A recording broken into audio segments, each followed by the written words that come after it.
When I was a kid, I never really thought or really took a thought on being a dunker. I didn't think I had enough swag to do so. But as I kept growing, I kept trying. More and more and more.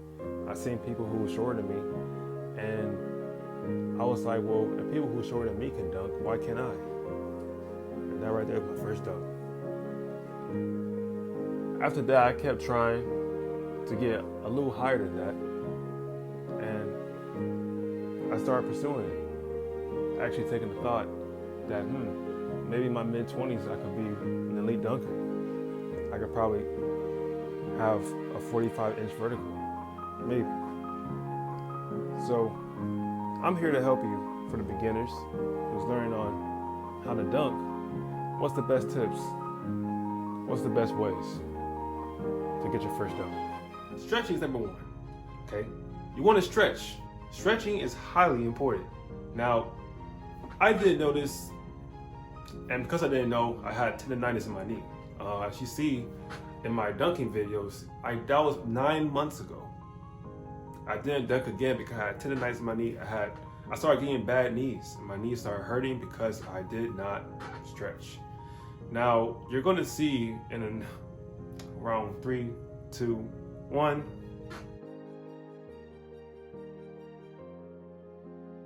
That's right.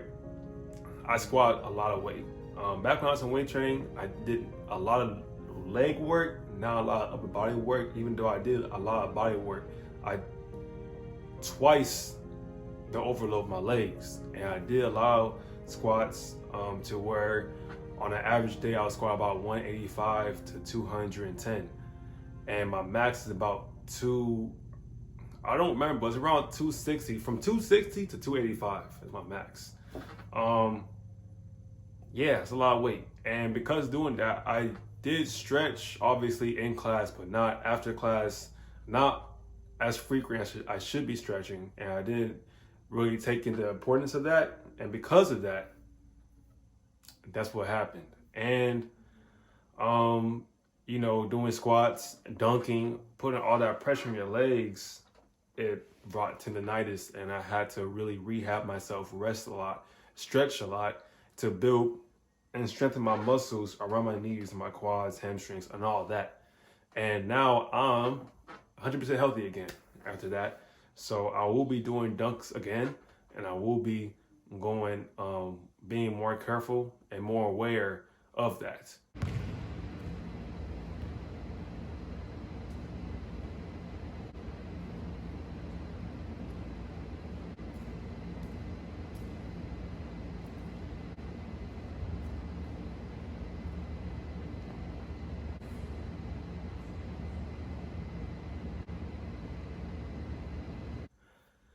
So that's number one, stretching.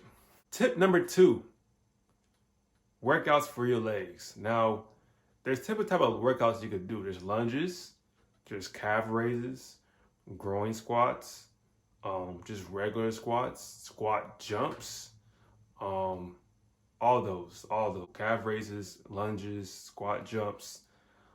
Those three really, really helps a lot. And then if you could add weight to those, that will help tremendously.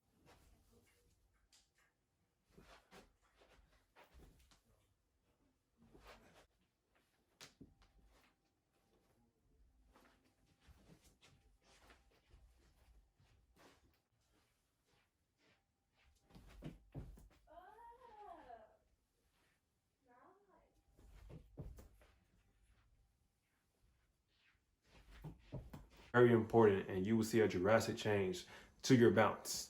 Whether it's small bounce or big bounce, it will work. So that's tip number two. Tip number three, you want one of these, a tennis ball. Now, if you don't have a tennis ball, then get some paper, ball it up, get another paper, ball it up on top of that, get another piece of paper, and ball it up on top of that, okay, to get to this size, all right? And basically what you want to do is practice on your timing when you jump, okay? You want to practice on your timing. Timing is very important. If you time wrong, you can either be too close to the rim or too far from the rim, and you will embarrass yourself. Trust me, I embarrassed myself before. It's not cool. But you want to use these not only to time, but also to practice dunking with these, okay?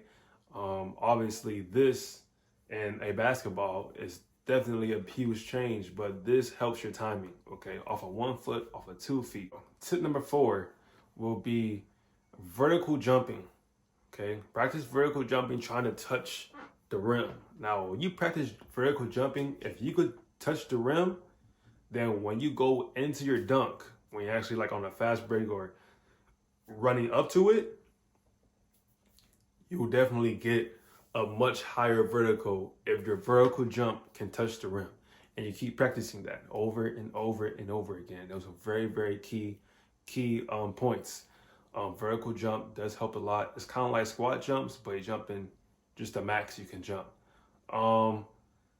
Without weight, without all that stuff. You're just trying to touch the rim, okay? Or even at your house, try to touch the ceiling if you can. If your ceiling is low enough, okay? If not, then try to imagine a 10 feet rim and you just jump as high as possible. Just go in there and jump.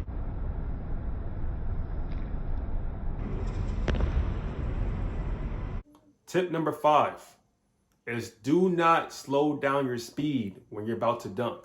Do not do that. Don't gallop, don't skip, do not slow down. Once you start, you increasingly start. And when you dunk, it should be the fastest 2 steps ever, okay? So when you dunk 2 steps, your last 2 steps has to be the most fastest 2 steps. It shouldn't be the most slowest. It should not. Even your 1 foot dunks, okay? Make sure you dunk fast. Swoosh, okay? Swoosh, all right? And do not slow down. Also notice how I'm taking my last 2 steps as a huge stride. As you can see closely, I took a huge stride my last 2 steps. So those were the 5 major tips. Tip number 6 is actually to practice dunk with an actual ball. Practice, okay? Some people can palm it, some people can't. But even like what's his name? Dennis Smith Jr., he cuffs the ball. So as you can see right here on this play, he actually cuffs the ball right there. And then there's another play after this where it's a better seeing him cuffing the ball. As seen the replay. 3, 2, 1, boom, right there. You see that? He cuffed it. Sooner or later, I'm gonna learn off of that. You can dunk crazy without palming the ball as much as you can dunk crazy palming the ball. So really practice it, either cuffing it or palming it. Always practice. I practice palming it just to make my dunks a little easier, but cuffing it is just as nasty. Really, to me, it's kind of nastier just because you're cuffing it going back like that and gain momentum to stay in your hands. But those are the 6 major tips into doing that. And once you get all those 6 tips done, Matthew, show them the dunk, buddy.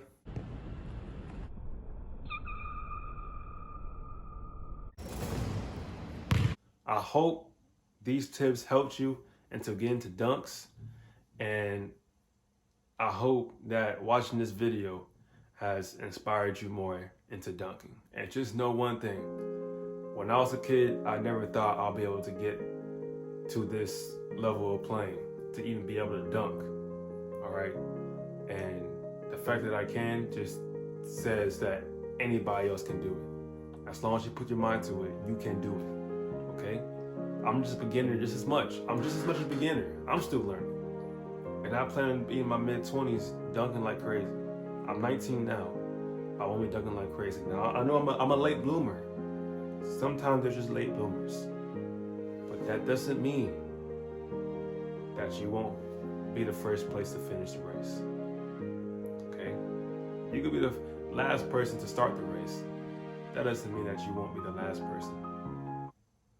Wait. Won't be. That doesn't mean that you will be the last person. You can always be the first, no matter what. Just know that. If you enjoyed the video, give it a like, Comment down below what's the most beneficial tip for you. And also, don't forget to subscribe for new content. It's been your boy Matthew Walker. Peace.